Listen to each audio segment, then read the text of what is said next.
Back കണ്ട Shakuntala, front കണ്ട Dracula.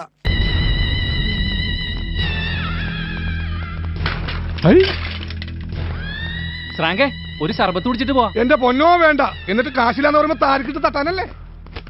ശ്രാങ്ക് വരുന്നു. ആ ചേരം കണ്ടെടുത്തേ. ഒന്നങ്ങട് മാറി മാറി മാറി കൊടുക്ക്. ഇങ്ങോട്ട് ഇരുന്നാട്ടെ.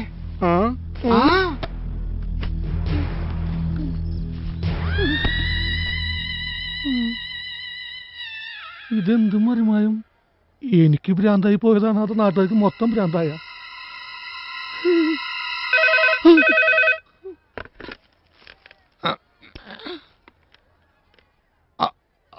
ഹലോ, ഞാനാ മായാവി. ഞാൻ എപ്പോഴാടാ നിന്റെ ശിഷ്യനായത്? തവളപ്രക്കാടി, നീ എപ്പോഴാടാ എന്നെ കണ്ടിട്ടുള്ളത്? ഒരു കയ്യബദ്ധം, നാറ്റിക്കരുത്. ഇനി തോന്നിയാസം പറഞ്ഞു നടന്നാലുണ്ടല്ലോ, നാട്ടിലടിച്ചാൻ സൂപ്പാക്കും. എന്തു വേണ ചെയ്തോ, പക്ഷെ ദേഹോപദ്രവേൽപ്പിക്കരുത്. പഞ്ചഭാവോ കണ്ടാ മനസ്സിലാവും. തൽക്കാലം അങ്ങനെ നിൽക്കട്ടെ. എനിക്ക് അവിടെ നിന്നെ കൊണ്ട് ചില ആവശ്യങ്ങളൊക്കെ ഉണ്ട്. ഞാൻ പറയുന്നത് ശ്രദ്ധിച്ച് കേൾക്കണം, എന്നിട്ട് അതുപോലെ ചെയ്യണം. ചെയ്തില്ലെങ്കിൽ നിന്റെ കഴുത്ത് ഞാൻ അർത്ഥമെടുക്കും.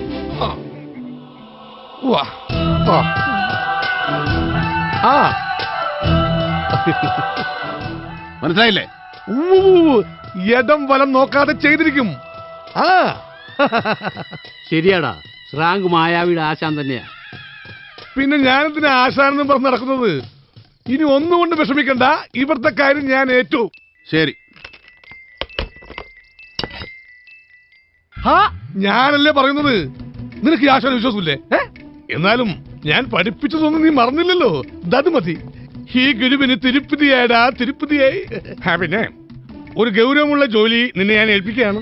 കണ്ണൂരിലെ നമ്മുടെ കളരിയിൽ നിന്ന് ആ പഴയ രഹസ്യ ആയുധപ്പെട്ടി ഒന്നും കെട്ടിക്കണം. പകല് വേണ്ട, രാത്രി മതി. ഇനി ഒന്നും ഇങ്ങോട്ട് പറയണ്ട, പറയുന്നത് അങ്ങോട്ട് ചെയ്താ മതി. കേരള ബ്ലാഡ് ഫുൾ.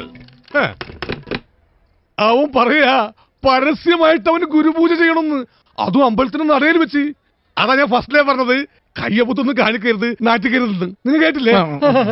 ഈ ശ്രാങ്കിന്റെ ഒരു ഭാഗ്യേ. ഇതൊക്കെ എന്ത് തനിക്ക് എത്ര രൂപ തരാനുള്ളത്? ഒന്ന് ചുമ്മാ ശ്രാങ്കെ, ആ ടീച്ചറിന് കയ്യെടുത്തേ. നാട്ടുകാരാകുമ്പോ കുറച്ച് കാശ് അങ്ങോട്ടും ഇങ്ങോട്ടും കൊടുത്തൊന്ന് വാങ്ങി നോക്കി ഇരിക്കും. അതൊന്നും കാര്യാക്കാനില്ല. എന്നൊരു 50 രൂപ എടുത്തേ. ഇങ്ങനെ കാര്യങ്ങളും വിവരങ്ങളൊക്കെ അറിഞ്ഞാണല്ലോ. ഇനി എന്തറിയാനാ? കാര്യം നമ്മൾ പലപ്പോഴായിട്ടൊന്ന് ഉരസിയിട്ടുണ്ടെങ്കിലും ഞാനത് മറന്നു. ആണുങ്ങളായതൊക്കെ പതിവാ. നീ ഇന്നു മുതൽ എന്റെ കൂടെ കൂടിക്കും, ശിക്ഷനായിട്ട്. അത് വേണോ? വേണം. ഒരു ഫ്രീ ചായ ഇവന് കൊടുക്ക്. നിങ്ങളൊന്നേ, നമ്മൾ ചെയ്ത വലിയൊരു തെറ്റിന് പരിഹാരം ചെയ്യണം. പലഹാരം വേണോ ശ്രാങ്കേ? പലഹാരം അല്ലടാ കഴുതേ, പരിഹാരം. ഏതായാലും പലഹാരത്തെ കുറിച്ച് എന്നെ ഓർമ്മിപ്പിച്ച സ്ഥിതിക്ക് എടുത്തോളൂ. 2 ബോണ്ട, ഒരു സവാളവട, ഒരു സുഖിയൻ.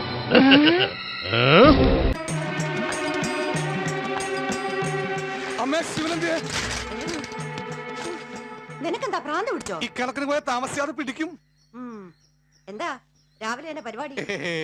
നീ ഒരുത്തനാ അവന്റെ സ്വഭാവം നാശമാക്കുന്നത്, പറഞ്ഞേക്കാം. ഇപ്പൊ അവന്റെ സ്വഭാവം നാശമായിട്ടുള്ളൂ. അവന്റെ സ്വരൂപം കൂടി നാശാവുന്നതിന് മുമ്പ് അവൻ എവിടെയുണ്ടെന്ന് പറയാമേ. അവൻ എഴുന്നേറ്റിട്ടില്ല. ഓഹോ, അത് ശരി. എന്റെ ഉറക്കം പോയിട്ട് 3-4 മാസമായി. അപ്പൊ ഇവനിവിടെ കിടന്ന് സുഖമായിട്ട് ഉറങ്ങാനല്ലേ?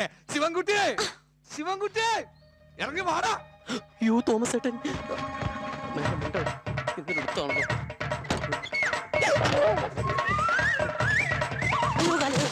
എടാ ശിവൻകുട്ടിയെ, കറക്കമെല്ലാം കഴിഞ്ഞ് പുലർച്ചെയല്ലേ വന്ന് കിടക്കണത്, പിന്നെ എങ്ങനെ എഴുന്നേക്കാനാ?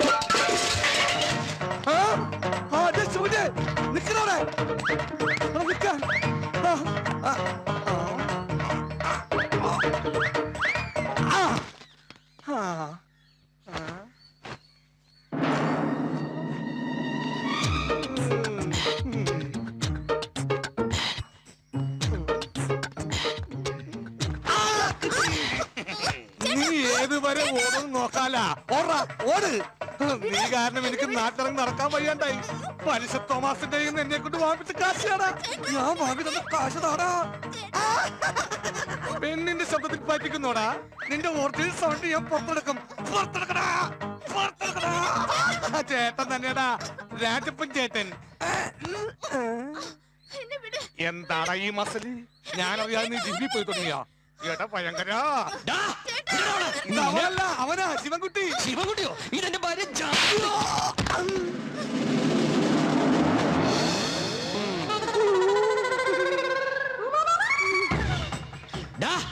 പട്ടപ്പകലൊരു പട്ടാളക്കാരന്റെ ഭാര്യ കയറി പിടിക്കുന്നു.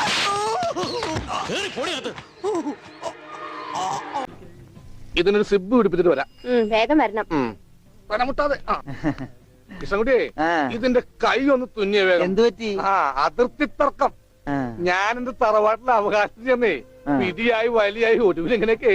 അയ്യോ, അത് തീർന്നില്ലേ? എവിടെ തീരാൻ? ഇതാണ് ഞങ്ങളുടെ മൊത്തം പറമ്പ്. 48 സെന്റ് ചില്ലുവാനം. ചില്ലാനെന്ന് വെച്ചാൽ ചില്ലുവാനം വെച്ചാൽ 6 ലിങ്സ് വരും. ഇതാണ് കിഴക്കേ അതിരി. നമ്മുടെ ബാലഞ്ചന്റെ വീടിന്റെ. അതെ, അതിലേ ഒരു 20 സെന്റ് സ്ഥലം ഇങ്ങനെ അമ്മനെ പറ്റി ചേട്ടന്മാരെ എഴുതി വാങ്ങിച്ചു. വില്ലന്മാരെ. പിന്നെ ഈ കാണുന്ന 16 സെന്റ് സ്ഥലം അച്ഛന്റെ 16 നടത്താൻ വിറ്റ് തുളച്ചി. പിന്നെ ഈ 18 സെന്റ് സ്ഥലം മൂത്ത പെങ്ങളുടെ കല്യാണത്തിന് അമ്മയെ മുറിച്ചു വെച്ചു. അത് പെങ്ങളുടെ കല്യാണത്തിനല്ലേടോ? അവിടെ എഴുതേ, അത് കേസിൽ കിടന്ന പറമ്പാണ്. അതെ, ഇനി ഞാനും 2 പെങ്ങന്മാരുണ്ടേ. പെങ്ങന്മാർ ഇനിയുണ്ടോ?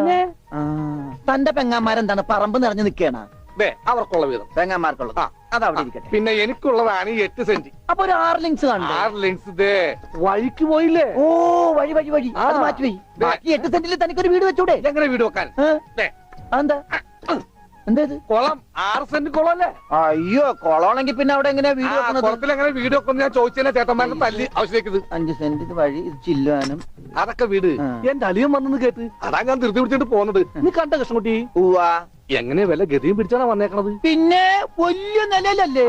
എന്താ ബിസിനസ്? എക്സ്പോർട്ടിങ്. മുണ്ടില്ലേ, മുണ്ട്, അതിന്റെ എക്സ്പോർട്ടിങ്. കല്യാണ ചെറുക്കം മുതൽ പ്രായമായ അപ്പൂപ്പന്മാർക്ക് വരെ മുണ്ട് എക്സ്പോർട്ട് ചെയ്യും. ദൈവമേ, എക്സ്പോർട്ടിംഗ് ആണ്. അപ്പ ഇമ്പോർട്ടിംഗും കാണും. വേഗം ചെല്ലി, ഇല്ലെങ്കിൽ ഇമ്പോർട്ടിംഗ് നടക്കും. മുണ്ടാ. അപ്പൊ ശരി എന്നാൽ വനജേ, വണ്ടി വിട്ടേ.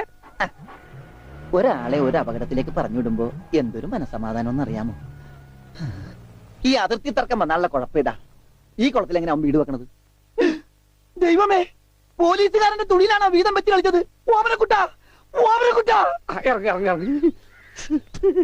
ഉണ്ണിക്കുട്ടാ, അളിയാ, മോനെ ഉണ്ണിക്കുട്ടാ, എക്സ്പോർട്ട് അളിയാ, ചേച്ചി വന്നടാ. അളിയോ, താനാരാ? അളിയൻ. അളിയോ, താനാരാ വിളിക്കണേ? അളിയനെ. അളിയോ, അപ്പൊ താൻ തന്നെ തന്നെയാണ് അളിയാന്ന് അകത്തേക്ക് നോക്കി വിളിക്കണത്? നീ ആരാ? ഇതാ നമ്മുടെ ഉണ്ണി. അളിയാ, ഇതായിരുന്നു എന്റെ അളിയൻ. എന്റെ പൊന്നളിയാ, കണ്ണിൽ എന്നോച്ച് കാത്തിരിക്കായിരുന്നു അളിയാ. തിരിയിട്ട് കത്തിക്കാരില്ല. ഈ അളിയന്റെ തമാശ. അളിയാ, നമുക്ക് ഒരുപാട് കാര്യങ്ങൾ സംസാരിക്കാനുണ്ട്. കാഷിനെ പറ്റിയുള്ള ടോക്ക്, കാഷ്വൽ ടോക്ക്. ഇത് എനിക്കും കൂടി അവകാശപ്പെട്ടതാണ്. എന്റെ അളിയൻ, എന്റെ സ്വന്തം അളിയൻ. ബാലിയ, നമുക്ക് അകത്ത് പോയി സംസാരിക്കാം. അല്ലെങ്കിൽ വേണ്ട, ഇവിടെ നിന്ന് സംസാരിച്ചാൽ ശരിയാവില്ല. നമുക്ക് പുറത്തുപോയി സംസാരിക്കാം. ഇവിടെ ഒന്ന് ചുറ്റിക്കറങ്ങാം. പോരെ? അപ്പൊ എന്നെ ചുറ്റിക്കാൻ കൊണ്ടുപോവാണ്. ഈ അളിയനൊരു തമാശ. ഓ, അളിയൻ. വേണ്ട, ചുറ്റിക്കൊന്നും വേണ്ട. അതൊക്കെ വേണം. ആളിയോടെ നിൽക്ക്. ഞാൻ ഈ പാന്റ് മാറ്റിയിട്ട് ഒരു മുണ്ടെടുത്തോണ്ട് ഇപ്പൊ വരാം. വേണ്ട, മുണ്ടെടുക്കണ്ട. എന്താ ഇത്? എനിക്കൊരു മുണ്ടെടുക്കാനുള്ള അവകാശം പോലെ ഈ വീട്ടിലില്ലേ? ആളിയോട് നിൽക്ക്, ഞാനിപ്പോ വരാം. വനജേ, ഒരു മുണ്ടെടുക്കൂ. ഓമനക്കുട്ടാ വേണ്ട, ഇവിടുത്തെ സാഹചര്യം നിനക്ക് അറിയാൻ വയ്യാത്തോട്ടാ. അച്ഛാ, ആരാപ്പ പോയ കരിമ്പൂതം? അത് നിന്റെ ചേച്ചിയുടെ ഭർത്താവാ, വനജയുടെ. ആരായി വനജ? എന്നാലും എന്റെ മോനെ, നീ മഞ്ചേച്ചിയുടെ പേര് പോലും മാറുന്നു പോയല്ലോടാ. നീ വല്ലാതെ ക്ഷീണിച്ചു പോയി. അത് നീ തടിച്ചതുകൊണ്ട് തോന്നണതാ. ഇവിടുത്തെ അമ്മയുടെ ഭക്ഷണം ഒന്നും നിനക്ക് പിടിക്കണ്ടാവില്ല. അതുകൊണ്ട് വഞ്ചിച്ചിട്ട് അടുത്തേക്ക് പോന്നോളൂ. പിന്നെ നിന്റെ മുണ്ട് എക്സ്പോർട്ടിന്റെ ബിസിനസിന് ഇവിടത്തെക്കാളും നല്ലത് അവിടെയാ. അതുകൊണ്ട് മോനങ്ങോട്ട് പോന്നോളൂ. അളിയാ, ഞാൻ റെഡി. നമുക്ക് പോവാം. ഓമനക്കുട്ടാ, നീ ഇത് എന്ത് ഭാവിച്ചാ? ഞങ്ങൾ അളിയനും ഒന്ന് കറങ്ങാൻ പോകുന്നു. തൽക്കാലം മാത്രം മനസ്സിലാക്കാൻ മതി. അളിയാ, നമുക്ക് ഇറങ്ങാം. ഈ കറങ്ങലല്ല, നമുക്ക് അവിടെയൊക്കെ പോയി ചുറ്റിക്കറങ്ങണ്ടേ?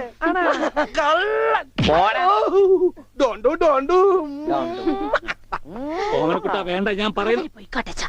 ബിസിനസ്സിൽ നമ്മൾ ഓരോ അരിയും സൂക്ഷിച്ചു വെക്കണം. അയ്യോ, ആരുമില്ല. സ്വന്തം തന്ത വരെ പിന്നിന്ന് കുത്തു. പെങ്ങളൊക്കെ ടി എസ് തന്നെ തുക തരുമോ അളിയാ? നോക്കച്ച, എന്തൊരു ചേർച്ച. ഒരമ്മ പെറ്റ ആളിയന്മാരാണെന്നേ പറയൂ.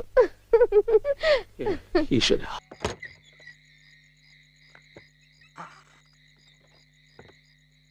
രാജപ്പാ, എവിടെ പോകണ്ട ഈ പാതിരാക്ക്? ഞാനൊരു വെടിക്കിട്ട് കാണാൻ പോവാ. ഏതമ്പലത്തില്?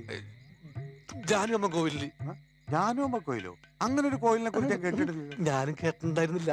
കഴിഞ്ഞ ദിവസം ചായ കുടിക്കാൻ പോയപ്പോഴാണ് ഞാൻ കേട്ടത്. ആ ചായക്കടക്കാരി ജാനുവാ. എന്നാ നീ ഒറ്റക്ക് പോണ്ട, തേരോട്ടമുണ്ടാവും. ഞാനും വരാ. മിണ്ടാണ്ട് ആ വാതർച്ചക്ക് അവന്മാര് എഴുന്നേറ്റാല് ഭക്തജനങ്ങൾ കൂടും. മിണ്ടാണ്ട് മിണ്ടാണ്ട് പതുക്കെ പതുക്കെ.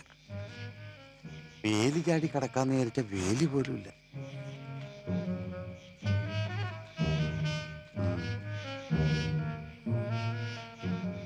എടാ രായപ്പ, നമ്മളെ മുട്ടി അവള് തുറക്കോ? പിന്നെ മുട്ടുവിൻ തുറക്കപ്പെടും എന്നല്ലേ അവള് പറഞ്ഞിരിക്കുന്നത്. അത് യേശുദാസ് പറഞ്ഞല്ലേ? പുള്ളി പറഞ്ഞിട്ടുണ്ട്. അതിനൊക്കെ ഒരുപാട് മുമ്പ് ഇവള് പറഞ്ഞതാ. ആ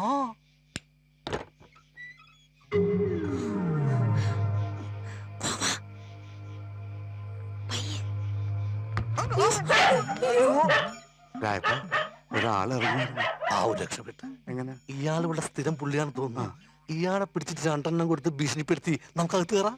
രായപ്പ, ഭീഷണിപ്പെടുത്തുന്നതിനിടയിൽ നീ ആ റേറ്റ് ചോദിച്ചേക്കണേ.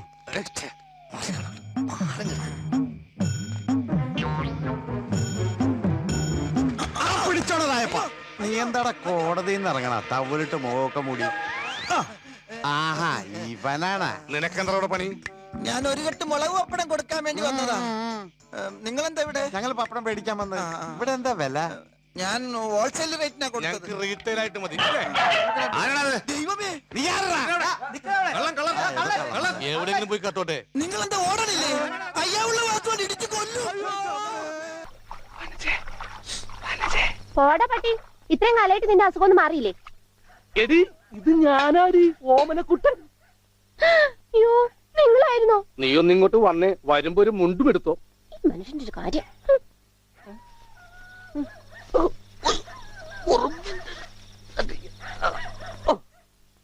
ദാ. നിന്റെ ആങ്ങളില്ല മുണ്ടൂരാൻ. നാട്ടുകാരൻ മുണ്ടും പറഞ്ഞിട്ടാടി എക്സ്പോർട്ട് ചെയ്യണത്. അതെ, അവന് തലയ്ക്ക് നല്ല സുഖമില്ലാന്ന് അച്ഛനമ്മയും പറയണ കേട്ടു. എന്താ ഉണ്ടായേ? അവൻ എന്നെ കൊണ്ട് ഒരു മൊട്ടക്കുന്നിന്റെ മോളിൽ കയറി. അവർക്കെന്നപ്പോ എന്റെ മുണ്ടും പറിച്ച് ഒറ്റോട്ടം. ഞാനാണെങ്കിൽ അടിയിൽ ഒന്നും ഇട്ടിട്ടുണ്ടായില്ല. എന്നിട്ട് ഞാൻ തോട്ടിലേക്ക് എടുത്ത് ചാടി. നാളെ മറക്കാൻ അരക്കപ്പം വെള്ളത്തിൽ കിടന്ന് ആ തോട്ടിലാണെങ്കിൽ പണ്ടാറ മീനിന്റെ ചെല്ലു. അപ്പോഴേ ഒരാൾ തോട്ടെറിഞ്ഞ് മീനെ പിടിക്കാൻ വന്നേക്കണു. എന്നിട്ട് തോട്ട പൊട്ടിയ തീർന്നില്ലേ? ആ തോട്ടക്കാരനെ പറഞ്ഞവിടെ ഞാൻ പെട്ട പാട്. എന്തായി കേക്കണേ? അതെ, ഞാൻ ആദ്യം വനജയെന്ന് വിളിച്ചപ്പോ നീ ആരാണെന്നാ വിചാരിച്ചത്? അത് ഞാൻ വിചാരിച്ചത് പട്ടിയാണെന്നാ. പട്ടിയൊക്കെ നിന്നെ വനജയെന്നാ വിളിക്കാറ്. ചില പട്ടികളൊക്കെ എന്നെ അങ്ങനെയാ വിളിക്കാം. ഓഹോ, ആ